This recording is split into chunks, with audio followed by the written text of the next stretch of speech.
Yo guys, welcome back, and today I'm going to be talking about the cut content of BO4. If you enjoy, please like and subscribe, and yeah, let's get into it. So, I'm doing this in two parts because there's so much to cover. So first, we'll start talking about weapons, where we have the KN44, the H3K30, the BRM, the SVG100, the Draken, the MR6, the KRM262, and the 205 Brecci. All of these are from BO3, and a lot of BO3 weapons are in BO4 anyway, so this makes quite a lot of sense. We also have the FFAR, which would have been 4-round burst. Then finally we have the Death Machine or the minigun, depending on what mode it's used in. Attachments now, where we have the hybrid optic, which as you can probably tell has two optics you can flip between. The AP rounds, which increase damage to vehicles, equipment and broke armor. This was probably cut due to its similarity to FMJ. We also have steel pellets of slug shot, which were both cut attachments for the Mag 12. These are both shown in the concept art I've just shown. We also have the Uber, an underbarrel grenade launcher from the Rampart 17, or like the Scar. It's not clear whether or not this was just an operator mod or just an attachment. Finally, there's an image that seems to show a foldable stock for the KN57. Now, we don't know whether or not this is an attachment or weapon function. Like, I know, a change between semi and fully auto, I guess. What's interesting is the model actually does have a built-in fold and stock, but is purely cosmetic. There were 4 cut mastercrafts for the Vapor XKG, the Sorg 9mm, the Mozu, and finally the Paladin HB50. The latter is the only one where the mastercraft is not actually identical to the regular version. Note the red scope. Cut maps now, where we have breakers, which could be short for ship breakers, which in turn eventually became the map Contraband. We also have the map Iceberg, which is set in an iceberg harvesting plant off the coast of Ireland. It is suspected that this eventually became Icebreaker. There is also a map called Museum, which was set in Australia. We don't know anything more other than that. We also have Urban, which is an earlier version of the map Arsenal, but the only difference is that it's set in a more futuristic facility. And finally, we have this map, which actually has no name.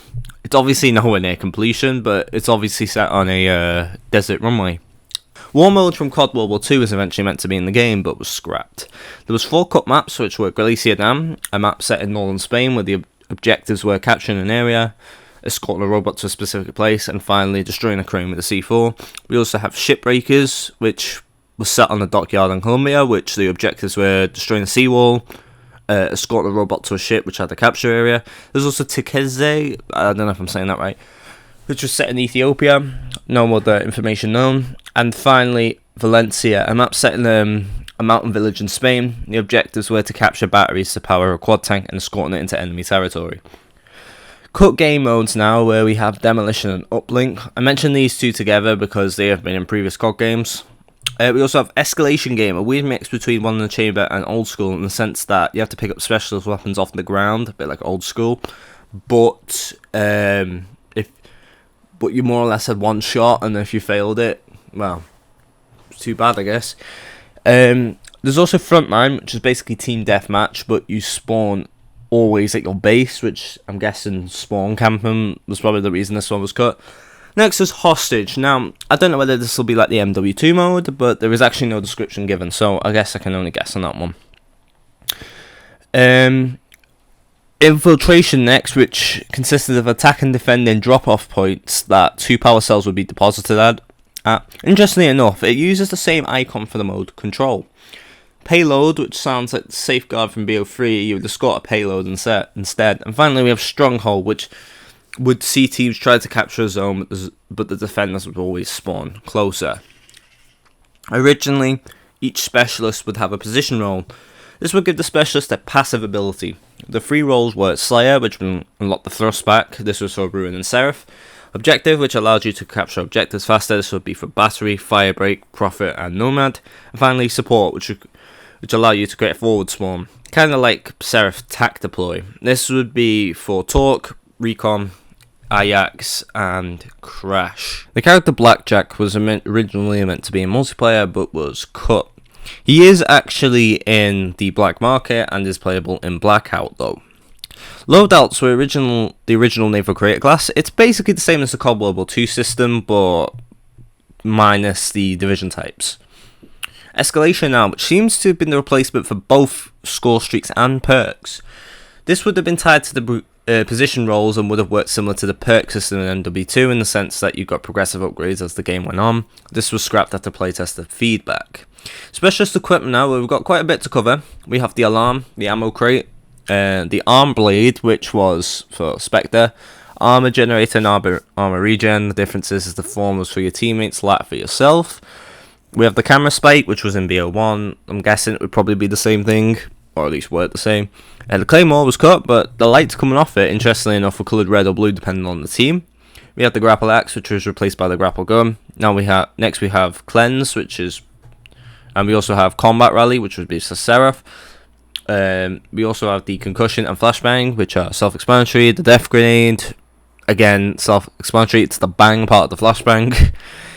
We also have the DOT grenade, which causes damage over time. The field engineering kit, which allowed you to create or destroy cover. The foam grenade, which worked more or less like a cobweb from Minecraft, but I guess in CoD. The hacker tool next, which is the Blackout with a different name. We have invulnerability, which made you, well, invulnerable.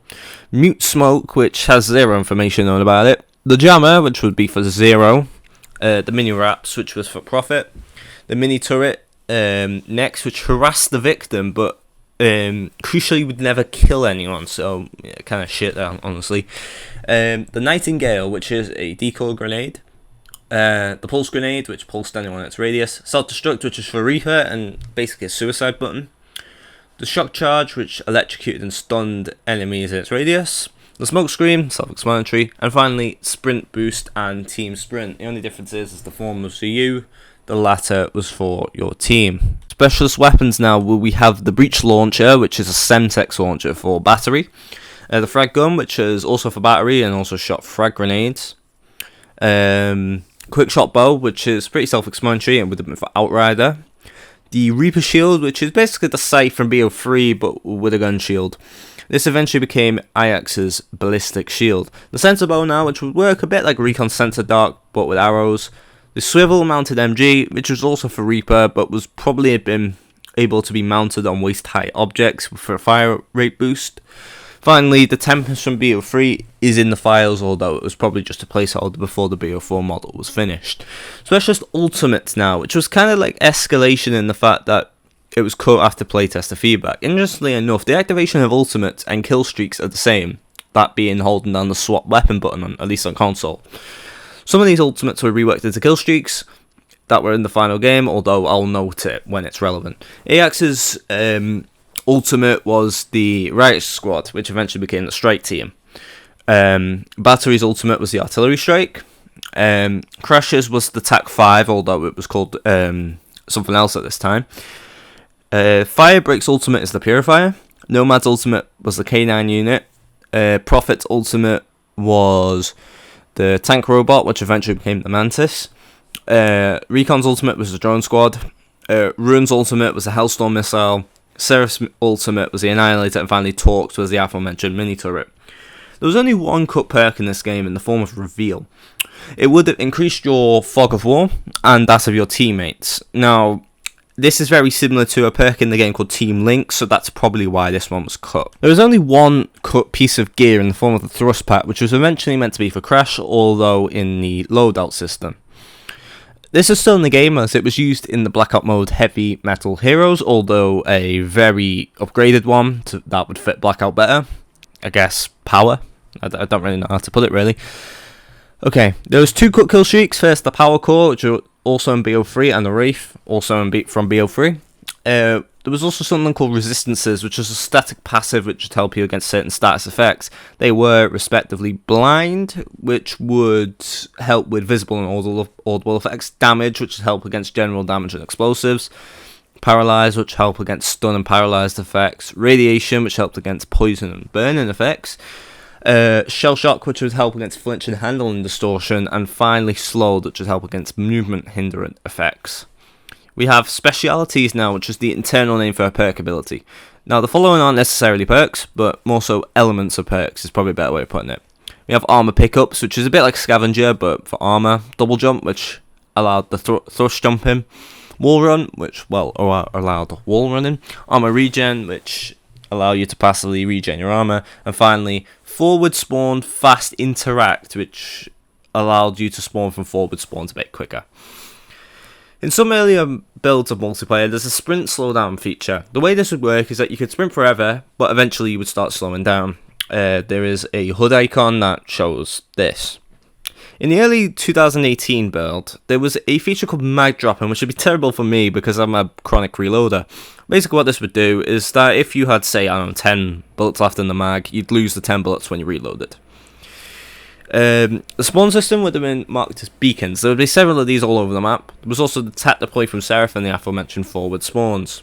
And finally, on the multiplayer front, there was a cut medal for killing people with the effects of the foam grenade. The last topic of part 1 will be Blackout, where there is not too much to talk about. So, during the Days of Summer event, the construction site was going to become the Milvan Hotel. It was teased outside the map, but was actually never released, although what the update actually added was a few summer-themed props. There was 2 bosses cut from Alcatraz, Avogadro and Brutus respectively. They can be modded into the game and drop a lot of loot when killed. The bus from Transit was originally meant to come back in Blackout as a form of transport, but was cut for unknown reasons. There were 3 cut items from Blackout. They were the perk stimulant, which would give you 100 extra health. The TAC 5, which basically works the same way as it does an MP, but the only difference is that it has a 30 meter radius. Finally, there was a perk called Double Jump, which would allow you to double jump and also could get rid of fall damage. It had 2 uses and had a cooldown of 240 seconds or 4 minutes. Finally, there were 6 cut sprays from the cut Halloween Blackout event, not to be confused with the regular Halloween event. I'm not showing all of these, but you can look at them up on the CoD wiki. Please bear in mind, most of these were eventually added into CoD Mobile, so don't worry. If you enjoyed part 1, please like and subscribe and comment down below if you think I missed anything interesting. Part 2 probably won't be out next week, but the week after, because obviously, you know, BO4 has tons of cut content. Yeah, bye.